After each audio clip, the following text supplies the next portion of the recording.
Okay, now we've made it to, I believe this is part 8. So this is great. That's all about office in the home.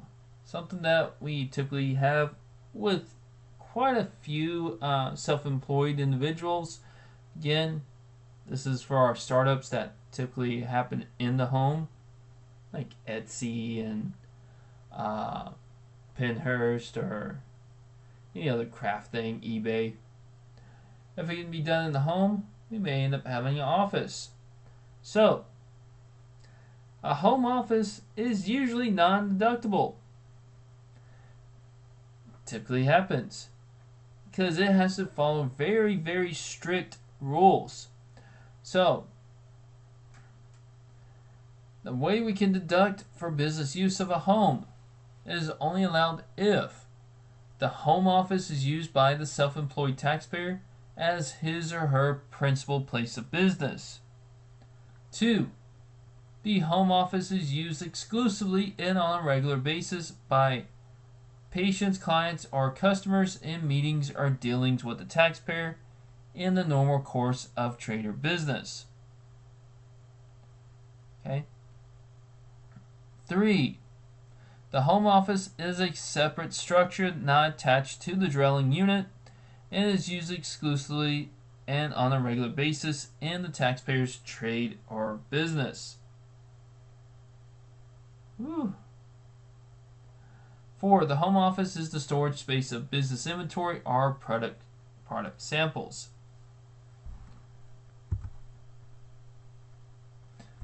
So, all of that. So, they're really hammering down on office in the home.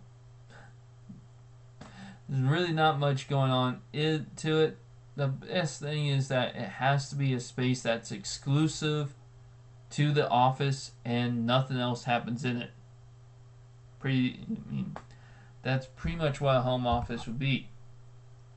So, income limitations. Okay? So the home office deduction cannot be used to create a net loss for a business, except if the loss is due to allocate portion of mortgage interest and property taxes, which of course are tax deductible anyway and will appear somewhere else. The other costs of operating a home, which are included in the home office allocation, can include rent, home insurance, repairs, cleaning, utilities and other services, homeowners association dues, depreciation on the cost of the home, and basically anything else.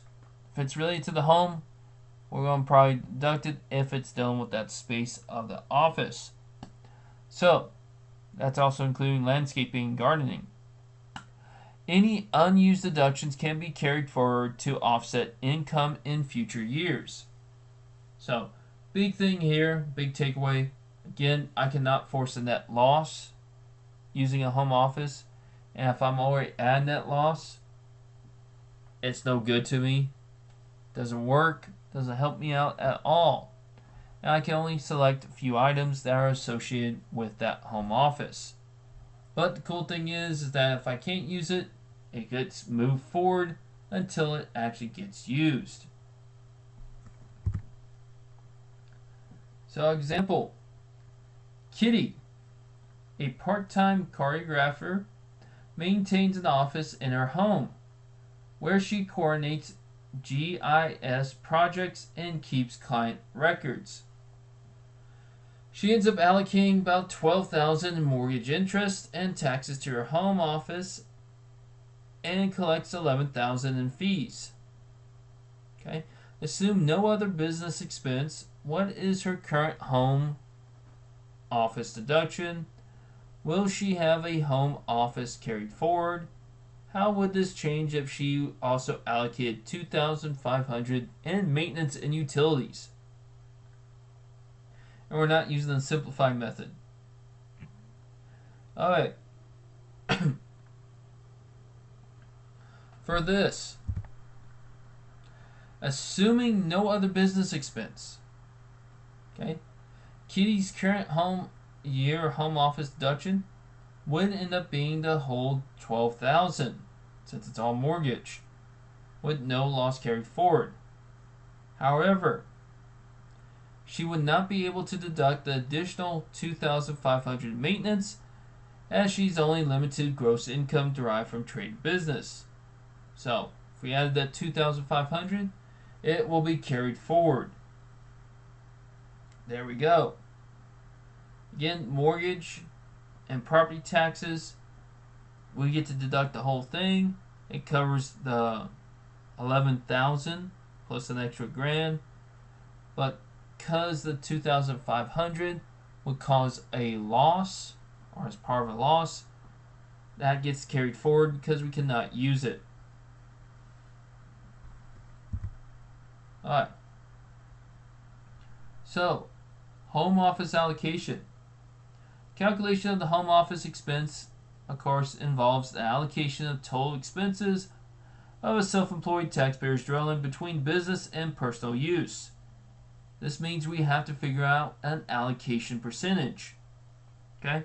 How we do this is basically taking the square footage of the home office and divide by the total square footage of the home. So, if it's 20 square feet, and basically divide by, say, the home is 1,000 square feet, getting simple numbers, it'd be like by 0.2% ish. So, again, we will find the percentage, and this is going to be multiplied to all of our expenses. Again, simple allocation. Again, we're going to use form 8829, which is expense of business use of your home. Again, we can look up that form in just a sec. So, there is actually a safe harbor method. This is a simplified home office deduction. Is now available that allows the taxpayer to take $5 per square foot as a home office deduction, maximum of $1,500. Again, simplified method. Any deduction in excess of the income limit may not be carried forward. So, most people do not take this now because they usually have more expenses and they like the carry forward method. But if you're in a rush, people take it. Again, that's really up to y'all. Again, we need to know the square footage of your home and the square footage of the home office. So, let's go ahead and check out IRS. And we're going to go find that form 8829.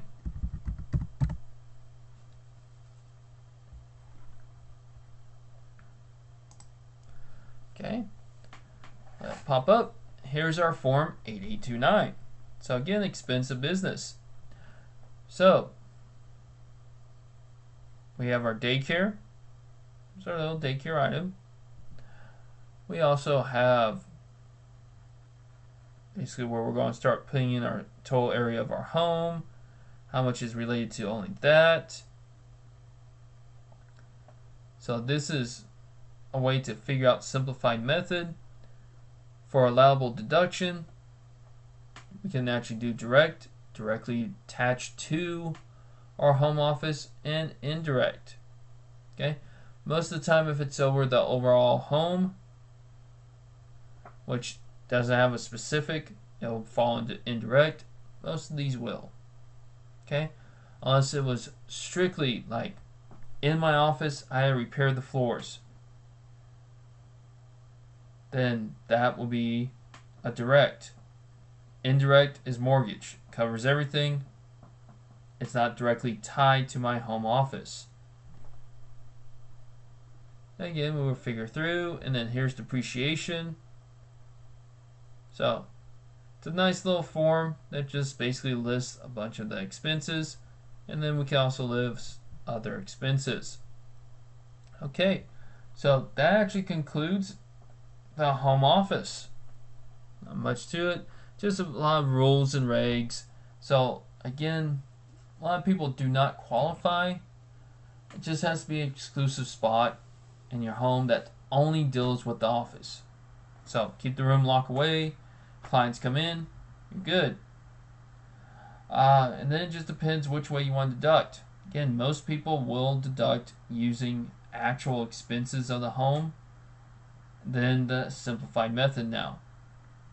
It's just we get more bang for our buck and we get it carried forward. Okay, so I will see you next time for the last part where we discuss the hobby.